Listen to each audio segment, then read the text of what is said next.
Good evening, doctors. This is nationwide learning of the case 120 answer discussion.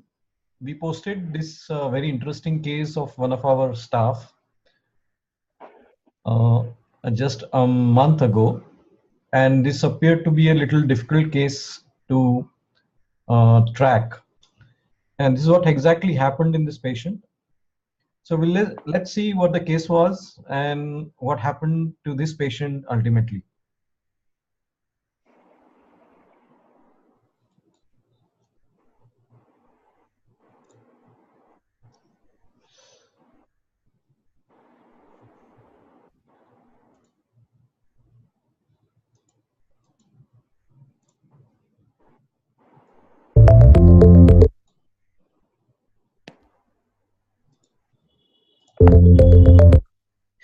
So this is a long summary of the case actually. We'll just summarize here. It was a 60-year-old male diabetes with a previous history of ischemic heart disease, underwent a bypass, and he was admitted with chronic cough and diarrhea. Diarrhea was the main indication for admission on the background of chronic cough. And when he was admitted, he was found to have raised renal function test. He had a right pneumonia, pleural effusion, which was initially bilateral. And then he was in shock, systolic pressures 90, and he was hypoxic on a room air. The saturation was 82-83%, and treated with inotropes, non-invasive ventilation, and antibiotics, broad spectrum like meropenem. Now, with this management, actually he stabilized, and after a week he was discharged, but he continued to have mild dyspnea and right pleural effusion with some abnormalities of liver function test and calcium abnormalities in his blood, and also eosinophilia. So what was happening to this patient? What differential diagnosis can we think about post-discharge when we know with what he was admitted? So I did his CT pulmonary angiography, considering the admission with a shock, hypoxic respiratory failure, a diabetic on the background of dehydration of diarrhea. So whether it was pulmonary embolism, but it came normal, echo was normal, so that rules out failure. So what other possibilities was, this patient had a pneumonia, so this could be a septic shock with multi-organ dysfunction, and this could be one of the reasons for emergency admission. So let's look at the few abnormalities which are seen on the blood report.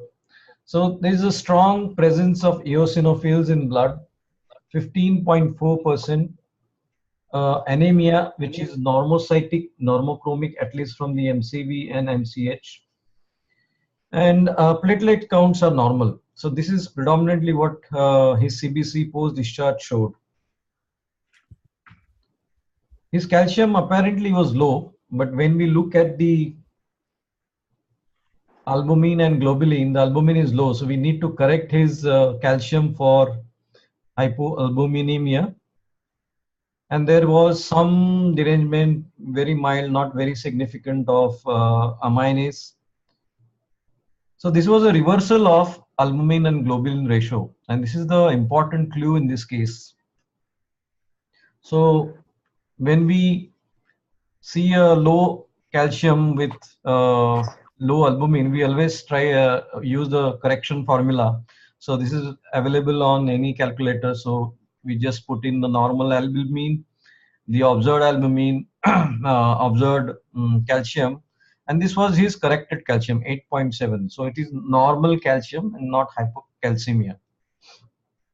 So if we look at the abnormalities of albumin globulin ratio and various causes, just run through the causes. The predominant causes that we find are decreased albumin and increased globulins. And if we go back to his LFT report, we see both. So neoplasia is one important reason why albumin globulin ratio will get disturbed. And this is seen in multiple myeloma, plasma cell tumors, and some lymphomas like Hodgkin and non-Hodgkin lymphomas. It may be seen. Of course, there are many other causes like decreased albumin because of GI causes and increased globulin because of infections, immune-mediated diseases. And this was his protein electrophoresis, which was done after a gamma globulinemia was seen on LFTs, because that is the most logical next step in this patient. So we saw this M band very clear on the background of AG reversal, and we did his quantitative serum immunoglobulins, which showed a very high immunoglobulin and very high IgA levels. And the protein electrophoresis showed a myeloma band. But what is more important is the myeloma band or M spike can be seen in 3 to 4% of those over the age of 50. And as the age advances, the incidence of M spike on liver function test can rise. So it's not very specific for any plasma cell disorder. It can be seen in lymphomas also. So we did the quantitative free light chains, and this was his report. So the free kappa and free lambda chains were significantly raised with normal kappa lambda ratio. So we'll just see what this is. That every beta cell, when they secrete immunoglobulins, it has two parts. One is a heavy chain and one is a light chains. And these are joined by two sulfide bonds. So whenever there is a imbalance in secretion of light chains and heavy chains, these light chains accumulate in the blood, and that is the reason why you get this M protein. This is what you get on serum electrophoresis. So excess accumulation of free light chains will give rise to abnormal proteins in the blood, and these light chains get accumulated in tubules. They block the tubules of the kidney, and that's why the renal functions are deranged. And this is what exactly observed in this patient. So beta 2 microglobulin, which was also raised, although less than 3. So we went ahead with the bone marrow biopsy in consultation with the hematologist, and we are strongly suspecting multiple myeloma in this patient, which showed 30% of the plasma cells. So the cutoff for diagnosis of symptomatic multiple myeloma is 10%. So this patient had 30% of plasma cells, which confirmed the diagnosis of multiple myeloma. So what are the diagnostic criteria of symptomatic multiple myeloma? Mind you, multiple myeloma can be asymptomatic, called as smoldering multiple myeloma. So any patient who has more than 10% of clonal bone marrow plasma cells on a biopsy, or a proven plasma cytoma by biopsy, along with one of the multiple myeloma defining events, which could be CRAB like hypercalcemia, renal failure, anemia, or lytic bone lesions. So if you have this free light chains, M proteins, and more than 10% plasma cells on biopsy, and symptoms of CRAB. So our patient had a renal failure, acute renal failure. He has normocytic normochromic anemia. So he has these two features, which classify as multiple myeloma defining events, and he had more 30% bone marrow plasma cells. So what are CRAB symptoms? CRAB symptoms is hypercalcemia, where you have calcium more than 10.5. Sometimes the calcium may be normal if the patient does not have any lytic lesions. Renal insufficiency attributable to myeloma with a creatinine of more than 2. Our patient had 2.8 at the time of the admission, anemia less than 10, and bone lesions. So any of these cramp symptoms should be present. So what other clinical features the patient can present with? So usually they present with bone pain, lytic bone lesions, osteoporosis, pathological fractures, and hypercalcemia. They have susceptibility to bacterial infection, commonly pyelonephritis and pneumonias. Our patient had a pneumonia of the right lower lobe on CT scan. They may have renal failure. This is observed in 25% of the patient. This is what observed in our patient.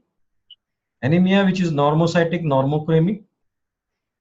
They may have DVT and platelet dysfunction. If the cord is involved, cord compression can give rise to spinal cord signs or neuropathies, visual disturbances, or carpal tunnel syndrome. Most often, the spleen is not enlarged and lymph nodes are not enlarged, and they are rare in multiple myeloma. So what other investigations that we need to do other than what we have seen is, we have to do a radiological skeletal bone survey. In our patient, we did a PET CT, which showed no lytic lesions anywhere. We also did cytogenetic study, FISH, which is called as fluorescent in situ hybridization, and that showed no genetic abnormality in our patient. This patient also had a pleural effusion. So what is the importance of pleural effusion in multiple myeloma? 6% of the patient have it. Only 1% have true myelomatous because of multiple myeloma, usually associated with IgA type. But there are other causes of pleural effusion in multiple myeloma. It could be because of low albumin, as happened in our patient. It could be because of pulmonary embolism, obstruction because of adenopathy, CCF due to amyloidosis, or maybe because of direct pleural involvement. So we did pleural tapping of this patient, and there were no malignant cells in the pleural fluid. And because the echo was normal, many of these causes were ruled out. So most probably it was because of hypoalbuminemia, and it resolved with treatment of multiple myeloma.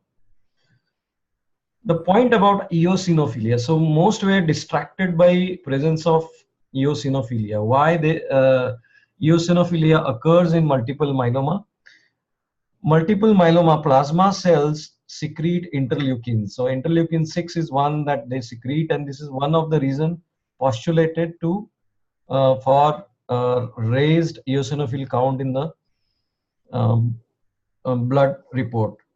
But the association of eosinophilia because of similar reasons is also seen in other tumors like Hodgkin's disease, non-Hodgkin's lymphoma, and other solid malignant tumors other than multiple myeloma. Even lenalidomide treatment can also cause eosinophilia in multiple myeloma patient. So we come to the staging of the multiple myeloma case. So if you have albumin more than 3.5 and a beta 2 microglobulin less than 3.5, no high risk cytogenetics, normal LDH levels, it's stage 1. But anything above this with high risk cytogenetics lands the patient into stage 3. Our patient was somewhere here in stage 2. So what the treatment of this multiple myeloma is? Most common regime is bortezomib based. Our patient, we had bortezomib, cyclophosphamide, and dexamethasone weekly. He's still on those repeated cycles. He had post chemotherapy some thrombocytopenia up to 50,000, some echymosis, but with reduction of bortezomib dose and cyclophosphamide dose, he could tolerate the chemotherapy very well. And other than that, some weight loss, but he's doing excellently well. His M protein is totally gone from the subsequent serum protein electrophoresis. His creatine is normal. His calcium is normal. He does not have any pleural effusion now, and he's continuing with further cycles as per the advice of the hemato-oncologist with bortezomib, cyclophosphamide, and dexamethasone. The clinical pearl of the case is that whenever you have increased gamma globulins with anemia, you should think about multiple myeloma. We get a lot of patients who go to the orthopedician for bone pains. They diagnose osteoporosis and they get these bone strengthening injections, and their RFTs are usually interpreted because deranged because of the analgesics, and anemia because of GI blood loss. But this is one group to be looked for multiple myeloma if you suspect that possible diagnosis missing from their clinical features. Eosinophilia is not always allergic. It is associated with malignancy. Think about lymphoma, non-Hodgkin lymphoma, or solid malignant tumors in appropriate clinical settings. And don't think about giving albendazole to these patients only. So these are the few clinical pearls of the case. In case number 120, this was a case biopsy proven symptomatic multiple myeloma who had an episode of acute kidney injury on the background of pneumonia, which is known in this patient, and also presented with eosinophilia, very significant eosinophilia. So eosinophilia was something which was very different in this case, and that is the reason why we chose to present on our CGHS clinics that eosinophilia should also get a good attention in such cases. So I stop the presentation here. If there are any questions or any doctor wants to add to their experience of the cases of multiple myeloma, I will allow other all the participants to put on their expert opinions or observations if they have any.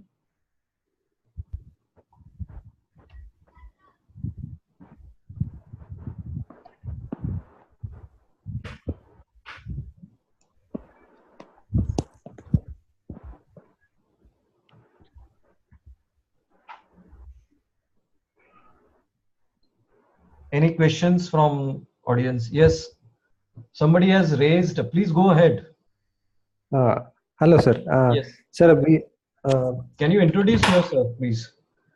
Sir, I'm Dr. Santosh from Bangalore. Yes, Santosh. Sir, we had a similar case, like wherein there was raised globulin levels, reversal of albumin globulin levels, and with anemia.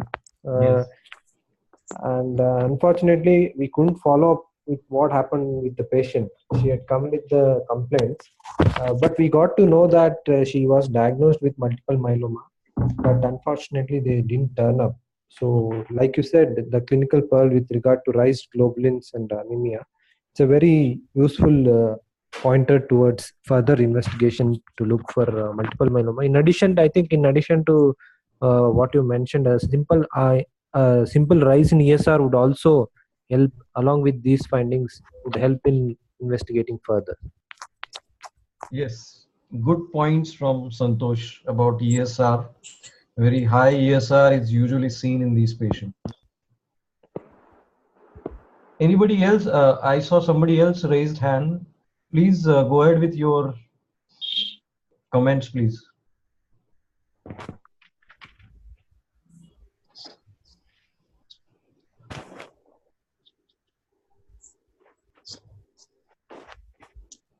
And if there are no questions, I would like to close the session by thanking you all for attending this discussion on case 120. It was a very interesting case, and probably we see a lot of patients of multiple myeloma unknowingly not diagnosing them fully, and because they see orthopedician more often because of involvement of bones, we may be missing many cases. So this is what this case tells you, that you have to be little alert about this particular symptom profile, that increased globulins with anemia, you should think about multiple myeloma or lymphoma. Thank you all. Good night. Goodbye. Thank you.